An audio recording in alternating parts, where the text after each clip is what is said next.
Hello everyone, and welcome to another counter build against Arch Tempered Vaal Hazak. This time we're using a Greatsword, the Wyverian Ignition Impact Greatsword. It's a long name. What you see me doing here is I'm going to go ahead and proc Fortify early. A lot of the times I don't show you guys this, but I figured what the heck, I'll show you guys how I do it. I don't know if many of you guys have watched my video on Fortify, but yeah, this is a really nice tactic for getting it to proc early. If you're concerned about being able to defeat him, Arch Tempered Vaal Hazak, you're really unfamiliar with him, you might want to let him kill you naturally because you're going to get more damage in between each life. But for me, I'm not really too worried about that. You know, I'm recording for you guys. If I fail, I'm just going to try again anyways, and I probably won't fail. So I'm not really worried about that. I just want the Fortify to proc and have all the defense and all the damage. I feel like it makes the fight a little more fun too, right? I didn't have to do this with the Gun Lance. The Gun Lance was, whew, that one was really good. The long shell Gun Lance just performed so well against most monsters. Didn't do so well against Arch Tempered Kieran. Arch Tempered Kieran was too small. He ran around too much. But yeah, if you missed me tearing up Arch Tempered Vaal Hazak using the King Gold Exploder in the last video, you might want to look at that. I guess I'll leave a link in the description and the comment section for the Gun Lance build. And in that video, you guys did mention that you would like to see me using a larger variety of weapons. Lucky for you, I am familiar with other types of weapons. I think the two weapons I used the least are the Switch Axe and the Charged Blade. I had to think about it for a second to remember its name. But I've actually used a lot of the other weapons, enough that I understand them, and the Greatsword is one of the weapon classes that I've actually used more than the others. Yeah, the Greatsword and the Hammer, I enjoy both of them. They're kind of similar to each other in some ways. They're weapons that rely on the monster kind of, you know, being immobile for a moment while you land your big moves on them. Okay, so I've got my Mega Barrel Bombs ready. I got my Torch Pods. I just put on Rocksteady Mantle. Fortify has been procced. And now your whole job at this point is to just land true charged slash over and over again. That's all you're trying to do. It's very straightforward. It's also very difficult to do with Arch Tempered Vaal Hazak. I had a few runs before I got this recording, and I find that the most difficult part was not staying alive.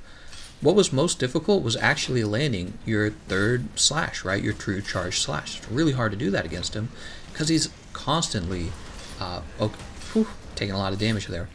He's constantly jumping around or roaring, which is very annoying, or just tripping you or doing something like that, right? He's just constantly doing it. So staying alive usually isn't too hard. Although right here, I know I'm about to take a lot of damage here. One of his moves, I remember in the beginning of this fight, one of his moves dealt a lot of damage. Yeah, look at that. Woo! And look at that, all my health is back. That's what you get for bringing the Vigor Wasp spray. We got a knockdown, that was a part break. And now I'm going to cut him in the head because his head's usually the hardest part of his body to break since he is higher off the ground, he moves around a lot. So, I'll typically aim for his head when he goes down like that.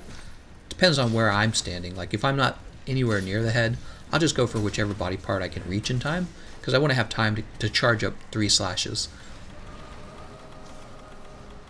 Alright.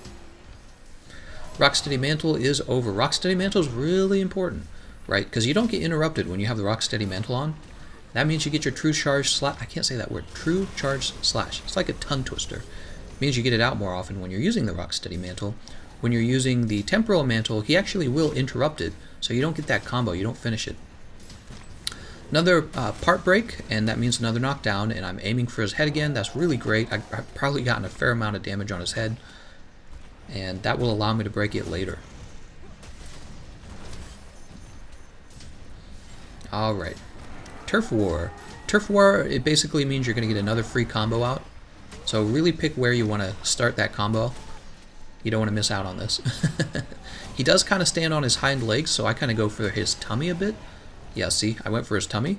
That's because if you aim for his head when he's in the Turf War, he'll actually stand up too high for you to reach his head. And then my favorite position at all other times is kind of like right where Vaal Hazak's nutsack should be, right? I like to be in his hind legs. He tends to pivot on those hind legs. That's what it is. When he pivots on them, he's not actually moving them. If you were to always aim for his head, he moves his head really wildly, so you miss it a lot. So yeah, it's better to go for the hind legs, aim for his tummy and the hind legs.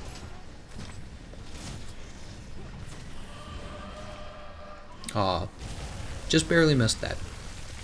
This is his arcing beam that he likes to use. It's another great time to get your full combo off. Get all 3 slashes. Oh, and there's a... See, that's what's so annoying about him.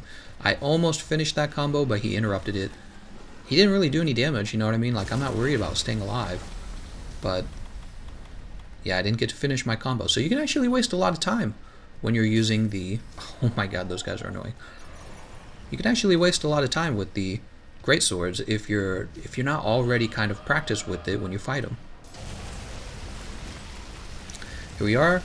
Again, with that, he's using another beam attack. He's moving forward while he uses it. So if you start with his forelegs, you're going to kind of have to tilt the combo forward if you want to be able to catch up to that foreleg. See what I'm saying? Because he keeps moving.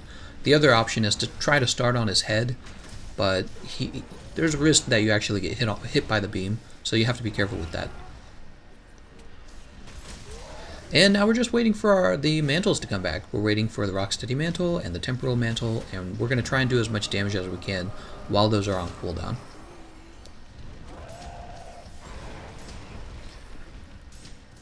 Oop. You'll notice I put down 2 Mega Barrel Bombs and then I crafted 2 more. These will actually land on him. It's nice because he moves around so much. If you can just constantly put down Mega Barrel Bombs, he'll actually get hit by them. Alright, another part break. I think that might have been his head. Now I'm pretty sure he takes more damage after his parts are broken, so it's a good idea to break all his parts. He's moving on to the next location. That's my cue for sharpening my weapon. Dragon Pods can cause a flinch. They can also remove his effluvia, which I'll show you in the next area. I'll show you that it actually flinches him. Yeah, so if you're on a team and he drops Dragon Pods, everyone should pick up the Dragon Pods, and for 1 second, you should all stop and shoot him with Dragon Pods.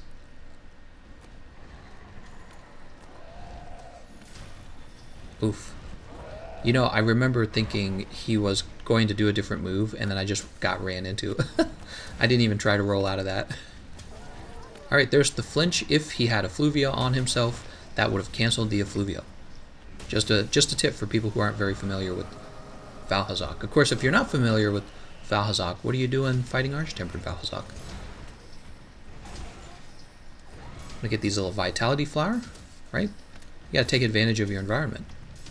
He's in the acid pool. You gotta be careful here. I try to get as close as I can, but I don't actually want to step into it because the combo, the animation for the true charged slash takes so long that I don't want to stand in that acid pool for too long. Alright, and that was very lucky. I actually landed that. He happened to have missed me. It was just as possible that he lands the hit on me. So I used the one and only flash pod you're allowed to use on Arch Tempered Vaal Hazak. Probably I shouldn't have used it there. I was just doing a little testing. What I recommend is hold on to that flash pod and catch him when he tries to sneak off to his nest. That's what I recommend. And look at this. I'm pretty close to dying and I'm stunned, but oh man, there's that stun resist coming in handy. For those of you on the consoles and you're like, well, I'm not going to use the Coveted Wrath Armor chest piece anymore because I don't need stun resist. Well, there was saving me. Also, you see this little rock right in the middle of this area? Once he makes it available, he has to make it available by running into it first.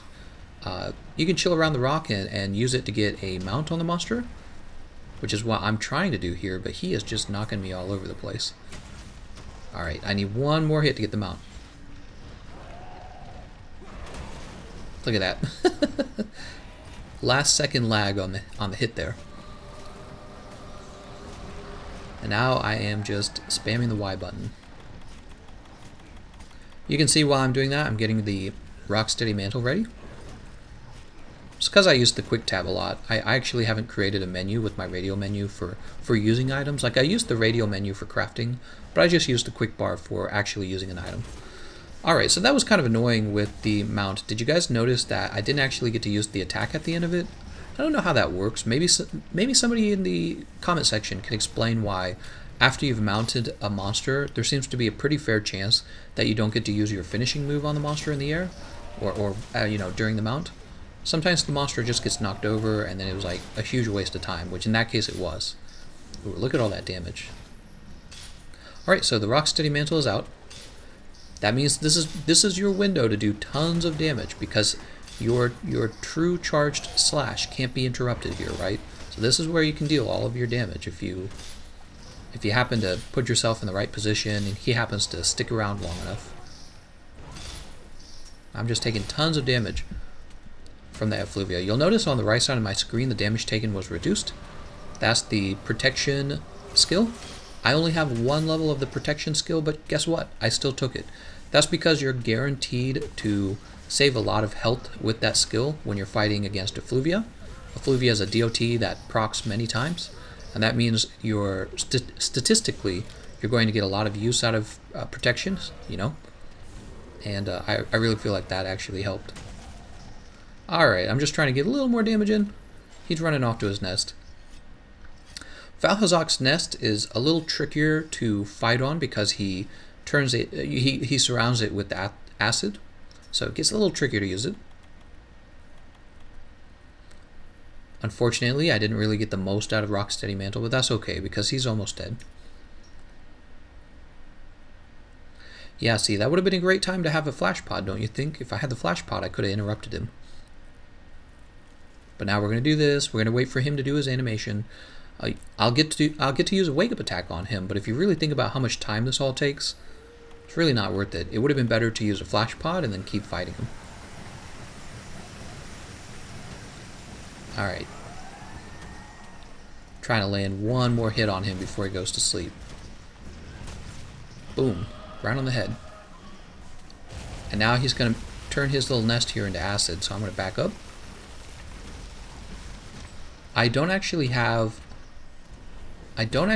mega barrel bombs. Look at this. Miss. Yeah, I don't have any mega barrel bombs right now, so we're not going to get to set those up. But we are going to get one big wake up attack on him. And you really don't want to miss this.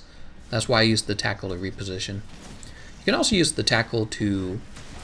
Boom, 1000 damage. You can also use the tackle to save your charge from being interrupted, because it hyper armors through the monster's attacks, but you kind of have to be more skilled than I am with the Greatsword to really take advantage of that, right? Because I used the Greatsword pretty casually. I'm just using it for fun.